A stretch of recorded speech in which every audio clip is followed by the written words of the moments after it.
The Conley-Maass restoration project is highly anticipated as part of the development in Rochester's DMC Discovery Zone.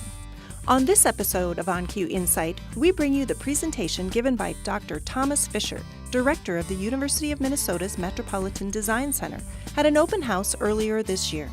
Dr. Fisher talks about the importance of place to the startup community.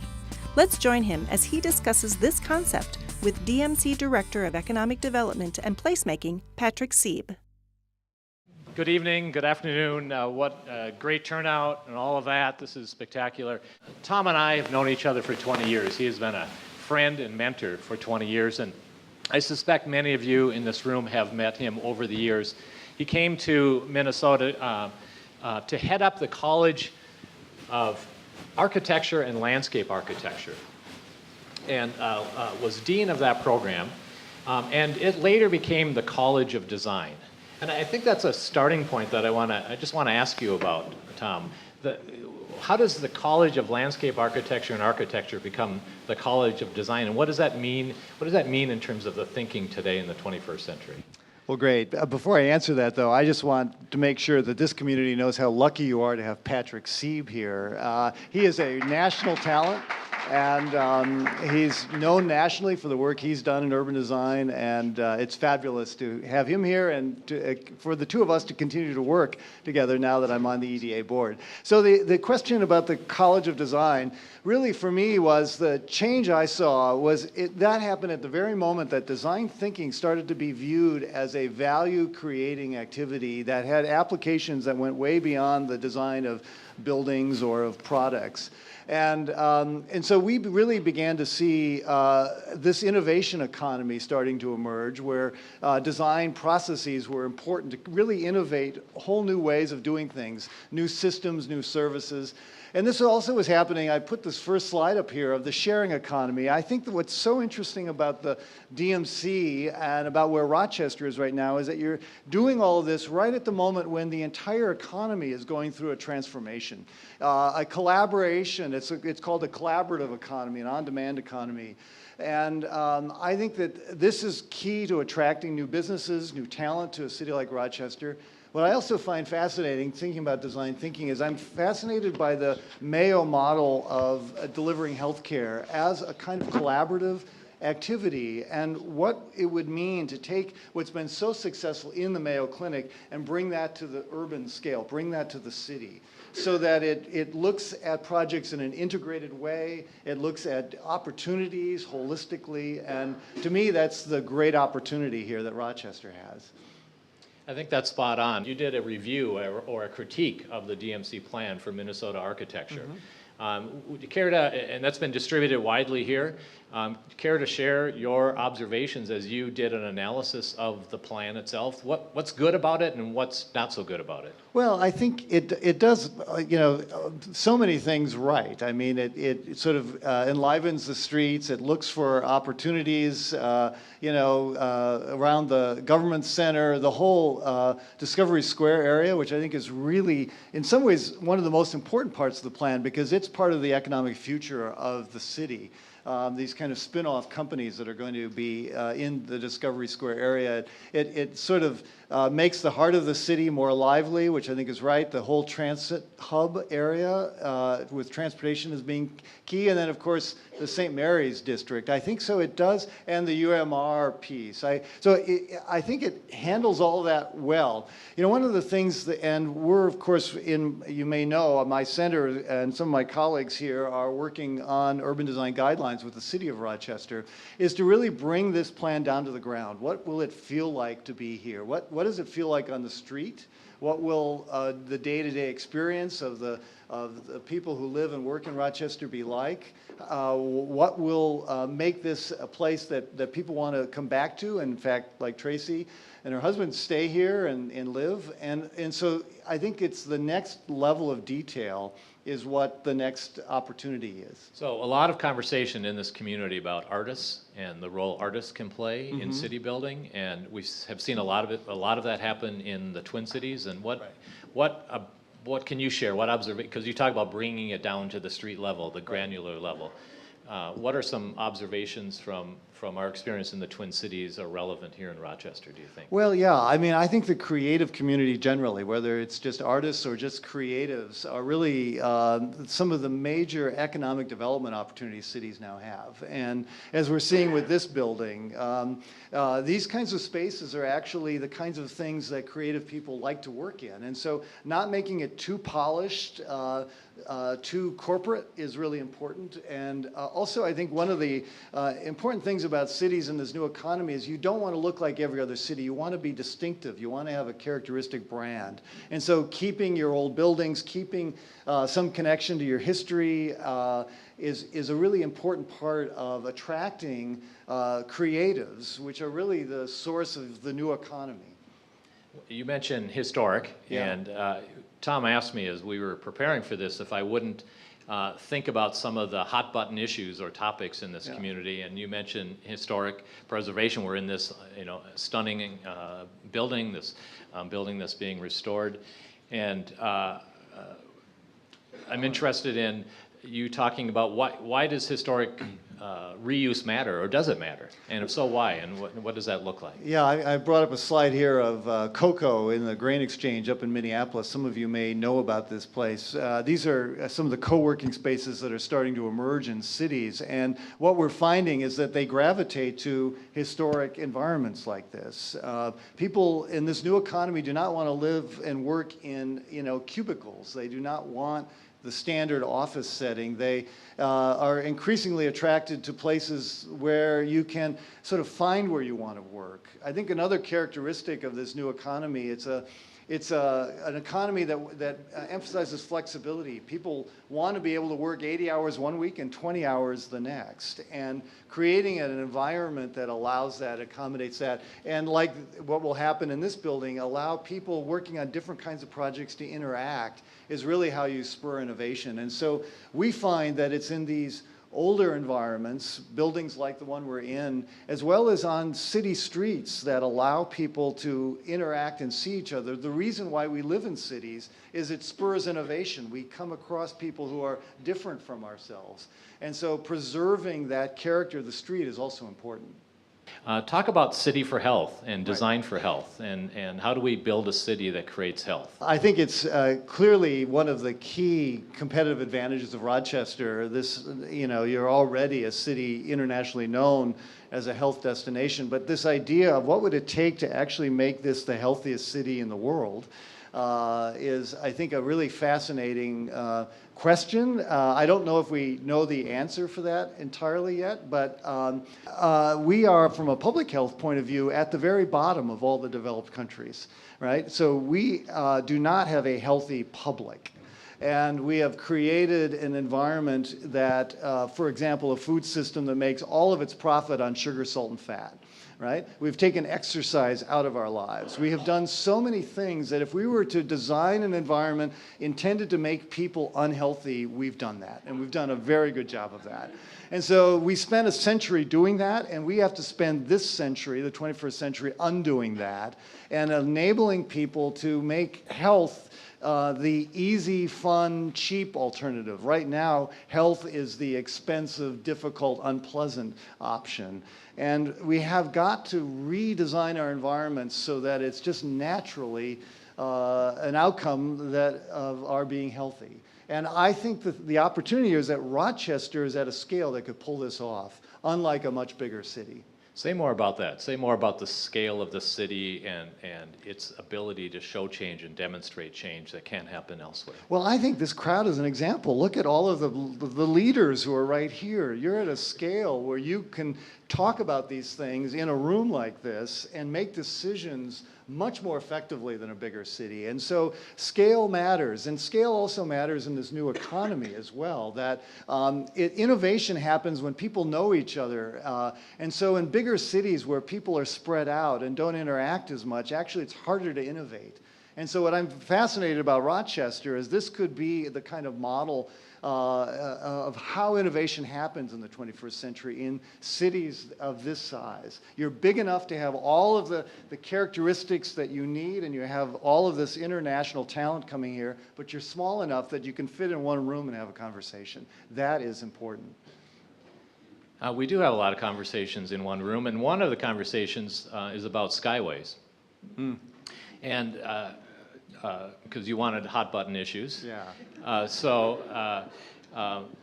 And Rochester not only has a skyway system, it has a subway system. And there was an article in the Post Bulletin recently that talked about the development of the skyway system and the perceived impact it's had on the economy of downtown. And was really based on a model from the Twin Cities in the 1980s. And if we visit the Twin Cities today, what is the conversation around pedestrian movement and streets and skyways and subways? Well, I'm showing a slide here. So Nicollet Mall is being redone, and while it won't quite look like this, there's a lot of work going on to connect people from the skyway to the street. And I think that's what Rochester needs to think about. I think, obviously, given this climate and given the need to connect the Mayo buildings indoors, there's a reason why you have skyways and subways. But that doesn't mean that your streets have to be so disconnected from them. And so I think this idea of making it easy to move up and down, making their visual connections, I also included this. There's been a lot of interesting work going on. How do you get people to take stairs rather than escalators? This was a project that's in Europe where they make the stairs musical.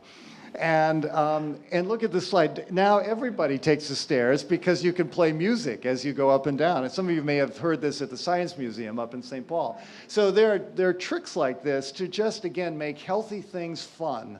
And then also use this to connect levels so that you make sure that people want to be on the street as well as in the subway. How does DMC relate to the larger region? And perhaps even thinking about, I've heard you talk about the importance of connecting the economy of Minneapolis-St. Paul with the economy of Rochester. And can you just talk more about sort of how regions need to think about themselves? Yeah, well, a couple things. So that's a great question, Abe. I think that, the federal government recently sort of defined our region, which really goes from St. Cloud through the Twin Cities down to Rochester, as a kind of medical manufacturing, medical cluster in the nation. So the outside world is seeing us connected.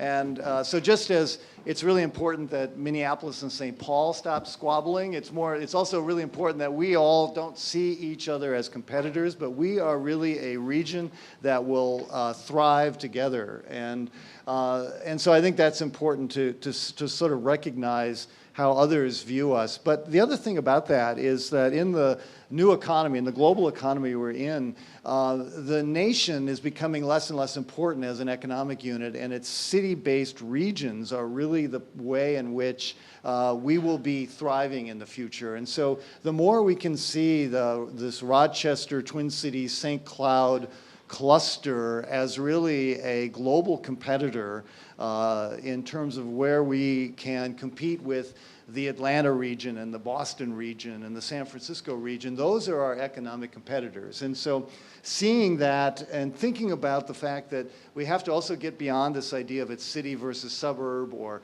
metropolitan area versus rural area, that we, again, are all linked together and are going to really do well when we work together. So one of the things you and I have talked about over the years is this notion of disaggregating data or aggregating data.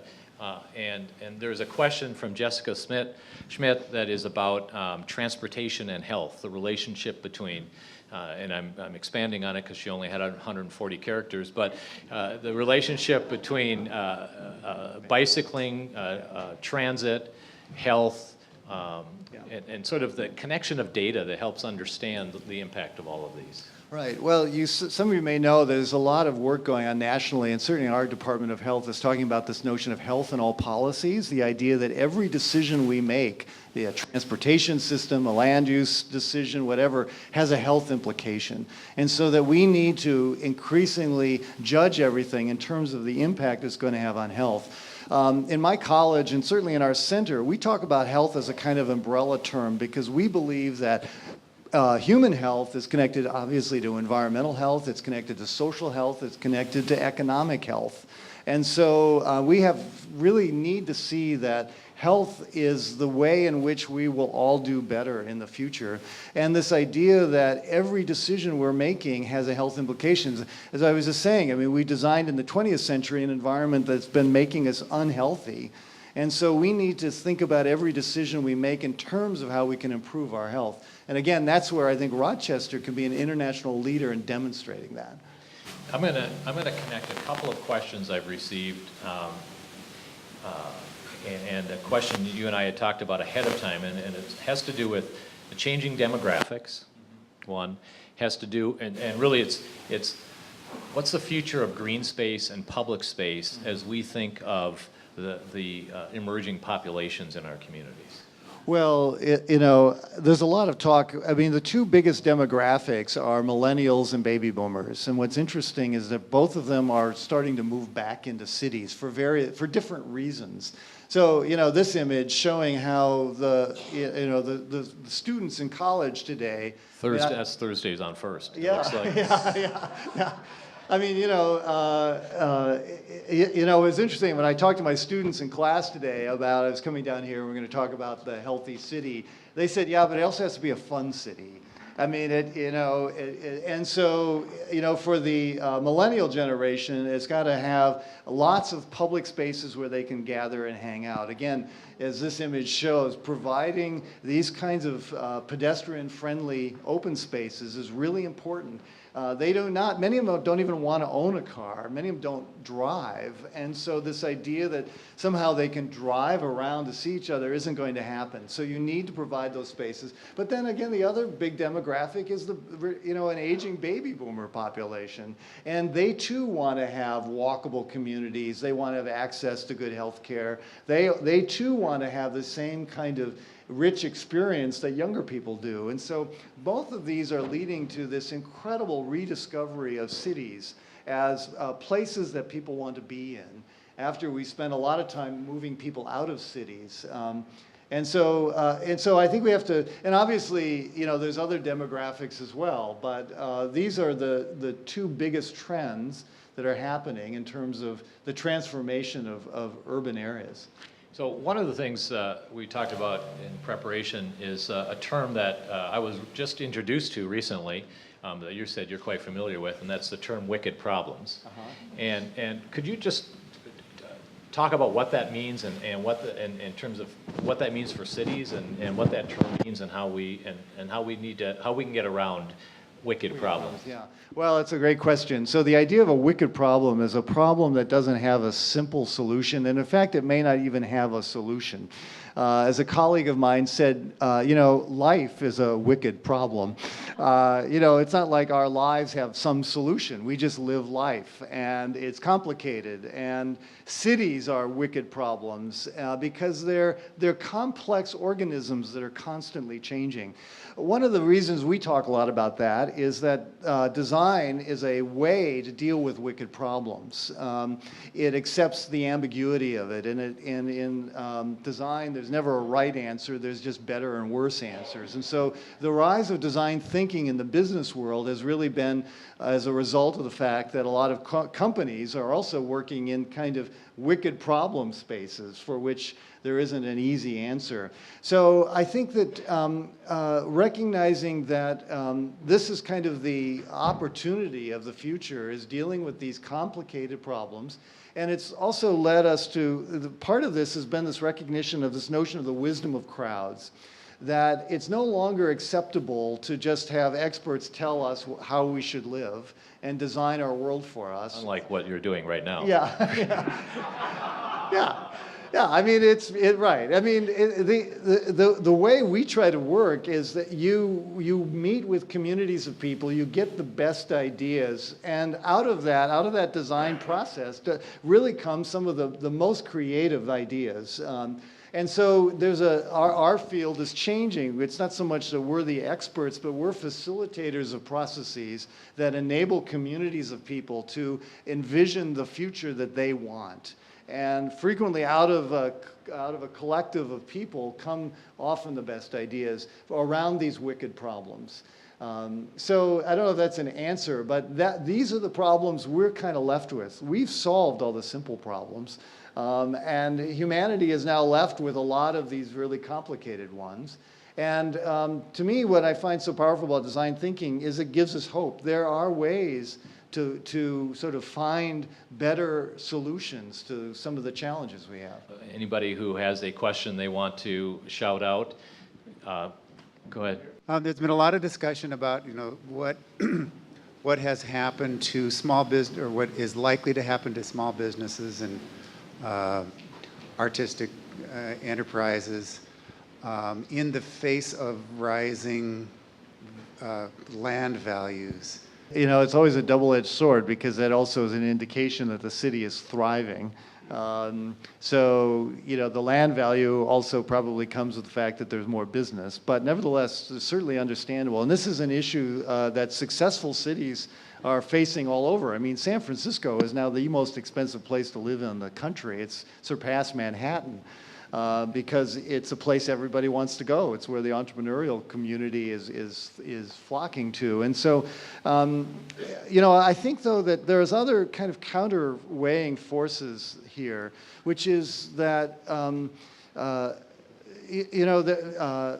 people are sort of living, working, doing things in different ways. So I think that if you see the new economy and the opportunity that it provides, there are ways, in fact, to balance the rising assessments with the opportunities that real estate now provides. A related question, Yeah. I just want to pick up on that. A related question that came in is really talks about similar is workforce housing. Right. How do you create housing that provides opportunities for people who are working in the service industry, perhaps? So Right. talk about that. Yeah, and this too is an issue that faces the housing community. I mean, one of the things we find with the new economy is that people are increasingly, for example, 40% of the workforce now works out of their house some or all of the week. And over 50% of the small businesses are out of people's houses. And so one of the things is that we have got to stop thinking about a house as just to live in, and an office is just to work in, and a factory is just to produce in, that in fact, people will be living, working, and making often in the same building, sometimes in the same spaces.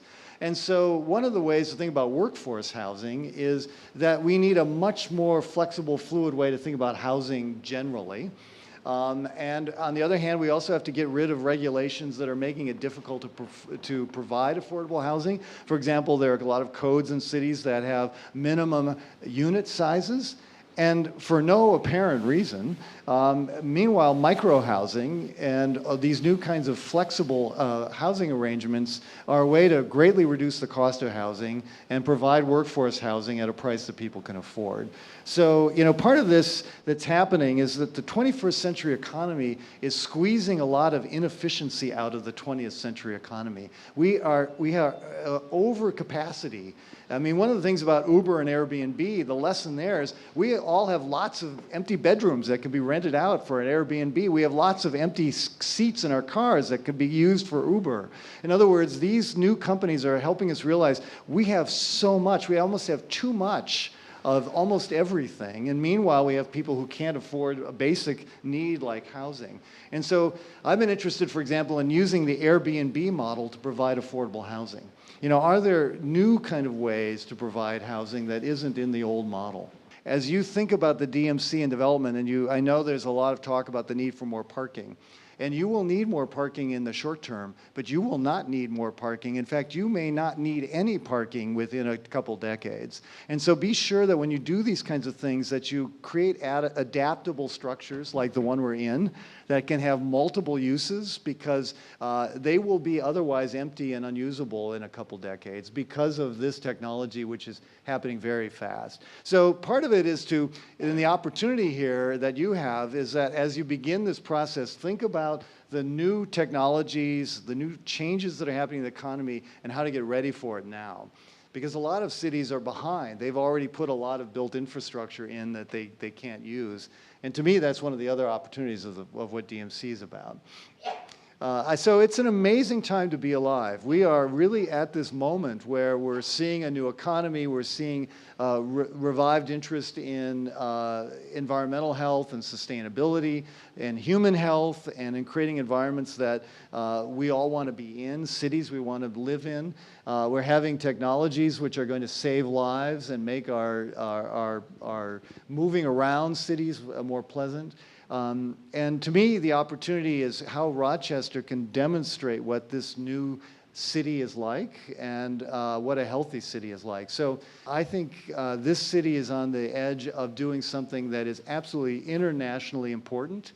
And I think you should all feel proud to be part of it. I certainly know I'm excited to be here. So join me in thanking Tom Fisher. Thank you very much, Tom.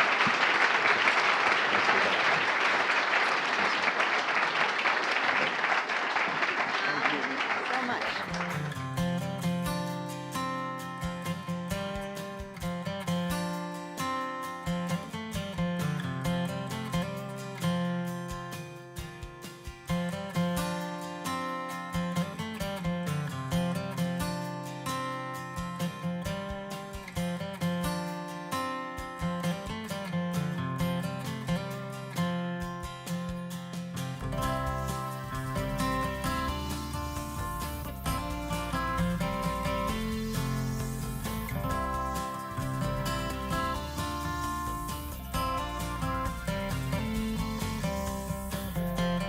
Thanks for joining KSMQ Public Television for another edition of On Cue Insight.